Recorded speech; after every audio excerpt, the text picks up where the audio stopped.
আসসালামু আলাইকুম। আশা করছি সবাই ভালো আছেন। আমরাও ভালো আছি আপনাদের দোয়ায়। রান্না করেছিলাম আচারি গরুর মাংস, যার বিশেষত্ব হচ্ছে যেকোনো তেলের আচার দিয়ে এই মাংসটি রান্না করতে হবে। প্রথমে একটি পাত্রে মাংস নিয়ে তাতে পরিমাণ মতো পেঁয়াজ, আদা, রসুন, জিরা বাটা, হলুদ, মরিচ, ধনিয়া গুঁড়ো, পেঁয়াজ কুচনো, টক দই, তেলের আচার, লবণ এবং রান্নার তেল দিয়ে ভালো করে ম্যারিনেট করে রেখে দিব ১ ঘন্টার জন্য। ১ ঘন্টা পর এলাচ, দারচিনি, তেজপাতা দিয়ে বসিয়ে দিব কষানোর জন্য। ভালোভাবে কষানোর পর যখন মাংসের তেলটাও উপরে ভেসে উঠবে তখন দিয়ে দিব পরিমাণ মতো গরম পানি।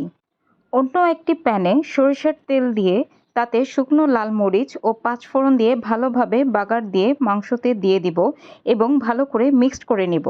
চাইলে আপনারা এখানে বাগারের সময় পেঁয়াজ ও রসুন কুচনো দিয়েও দিতে পারেন। বাগার দেওয়ার পর মাংসটি চুলায় আরও কিছুক্ষণ রেখে নামানোর আগে জিরার ফাঁকি দিয়ে দিব। ব্যাস হয়ে গেল সুস্বাদু আচারি গরুর মাংস।